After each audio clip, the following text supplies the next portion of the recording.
Assalamualaikum warahmatullahi wabarakatuh.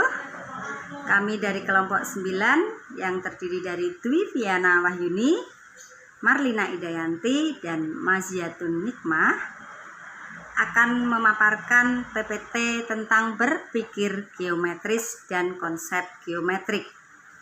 PPT ini kami buat untuk memenuhi tugas mata kuliah pengembangan matematika Fakultas Keguruan Ilmu dan Pendidikan Magister Pendidikan Dasar Universitas Muria Kudus. Kami dibimbing oleh dosen pengampu Profesor Dr. Kartono MSI. Penalaran geometri. Pengertian spasial dapat diartikan sebagai intuisi tentang bentuk dan hubungan antar bentuk. Pengertian spasial meliputi kemampuan untuk memvisualisasikan objek dan spasial secara mental hubungan untuk membalikkan keadaan dalam pikiran Anda. Ini termasuk kenyamanan dengan deskripsi geometris, objek, dan posisi. Orang dengan indera spasial yang berkembang dengan baik menghargai bentuk geometris dalam seni, alam, dan arsitektur. Mereka dapat menggunakan ide geometris untuk mendeskripsikan dan menganalisis dunia mereka. Konten geometris. Seperti setiap standar konten NCTM, standar geometri memiliki sejumlah tujuan yang berlaku untuk semua tingkat kelas. 4 tujuan konten geometri sebagai berikut. 1. Bentuk dan properti mencakup studi tentang properti bentuk dalam 2 dan 3 dimensi, serta sebuah studi tentang hubungan yang dibangun di atas properti. 2. Transformasi meliputi studi terjemahan, refleksi, rotasi, yaitu slide, membalik, dan berputar, studi tentang kesimetrian dan konsep kesamaan. 3. Lokasi mengacu terutama pada geometri koordinat atau cara lain untuk menentukan bagaimana objek ditempatkan di pesawat atau di luar angkasa. 4. Visualisasi mencakup pengenalan bentuk dalam lingkungan, mengembangkan hubungan antara objek 2 dan 3 dimensi, dan kemampuan menggambar dan mengenali objek dari perspektif yang berbeda. Berpikir geometris. Fitur paling menonjol dari Van Heel adalah 5 tingkat hierarki cara memahami ide spesial. Dari bentuk menjadi ke kelas bentuk, ke properti bentuk, ke hubungan antar bentuk, sistem deduktif sifat, dan analisis deduktif sifat. Level 0. Visualisasi. Objek pikiran pada tingkat 0 adalah bentuk dan apa yang terlihat atau seperti yang mereka lihat. Level 1. Analisis. Objek pemikiran di tingkat 1 lebih merupakan kelas bentuk daripada bentuk individu. Level 2, deduksi informal. Objek pikiran pada tingkat 2 adalah sifat-sifat bentuk. Level 3, pengurangan. Objek pemikiran pada level 3 adalah hubungan antar properti objek geometris. Level 4 adalah kekakuan. Objek pemikiran pada tingkat 4 adalah sistem aksiomatik deduktif untuk geometri.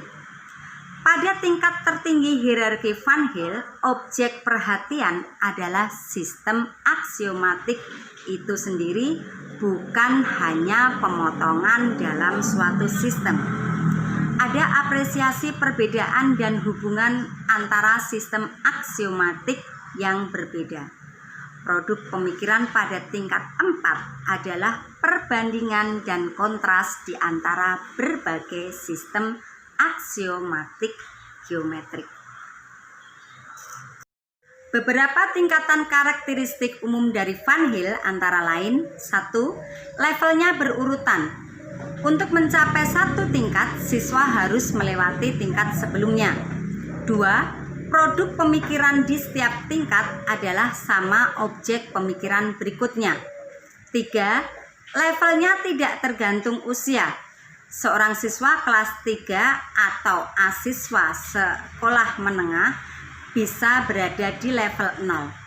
Pengalaman geometris adalah faktor tunggal terbesar yang mempengaruhi kemajuan melalui level. 4.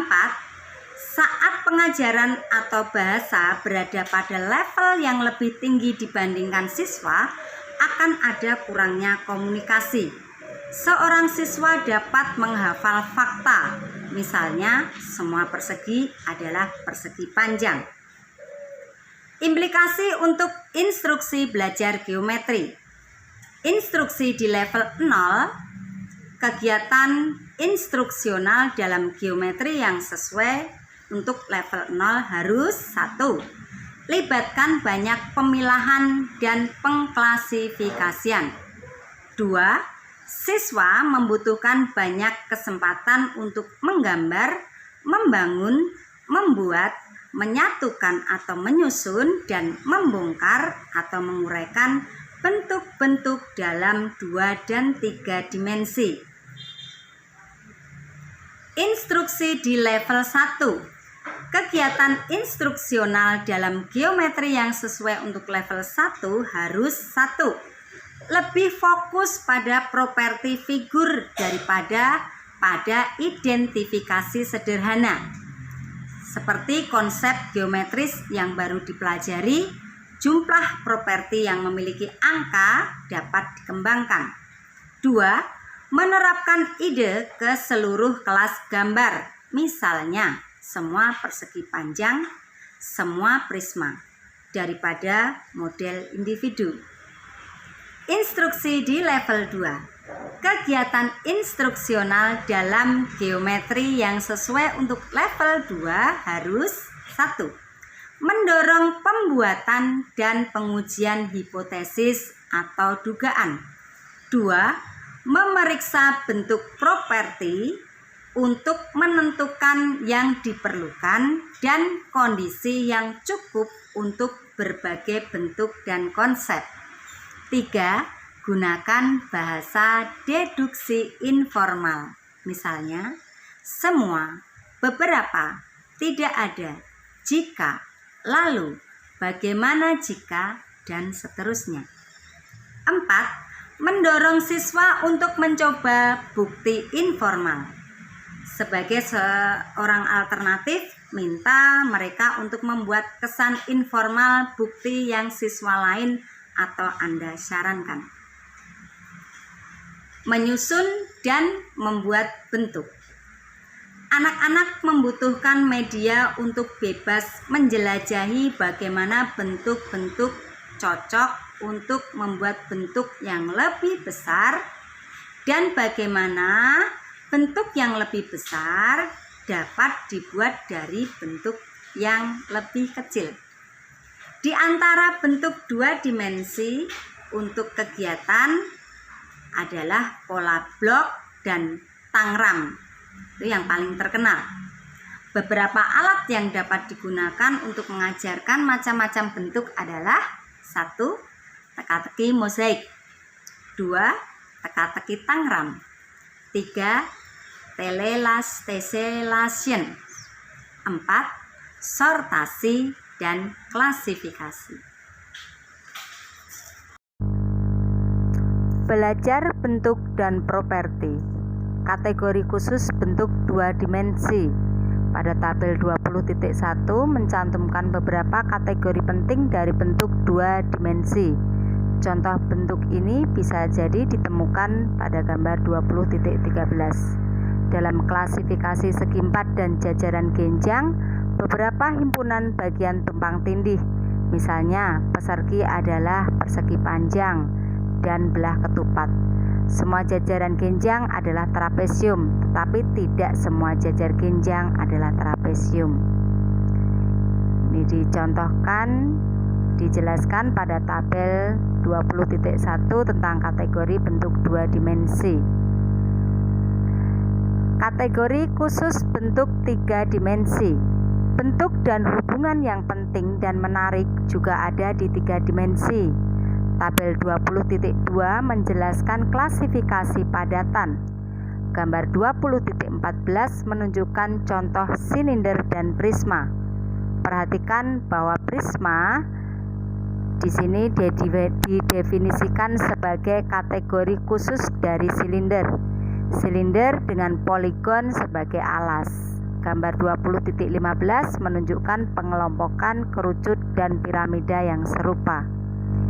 Di sini juga dijelaskan pada tabel 20.2 tentang kategori bentuk 3 dimensi. Belajar tentang transformasi. Transformasi adalah perubahan posisi atau ukuran bentuk. Gerakan yang tidak mengubah ukuran atau bentuk benda yang digerakkan disebut gerakan kaku. 3 transformasi yang dibahas dalam gerak kaku adalah terjemahan atau slide, refleksi atau flips, dan rotasi atau belokan. Belajar tentang lokasi.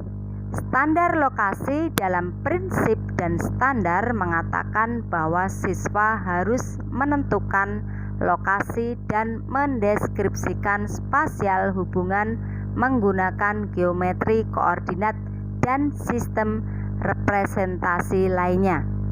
Setelah perkembangan awal istilah-istilah tentang bagaimana objek ditempatkan ke objek lain.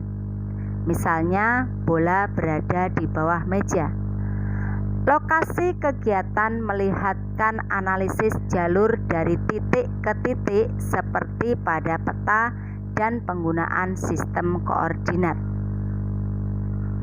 Belajar tentang visualisasi. Visualisasi disebut geometri dilakukan dengan mata pikiran. Ini melibatkan kemampuan untuk menciptakan mental gambar bentuk dan kemudian memutarnya secara mental, memikirkan tentang bagaimana penampilan mereka dari perspektif yang berbeda dalam memprediksi hasil berbagai transformasi. Itu termasuk koordinasi mental dari 2 dan 3 dimensi untuk memprediksi terungkapnya kotak atau jaring, atau pemahaman gambar 2 dimensi dari bentuk 3 dimensi.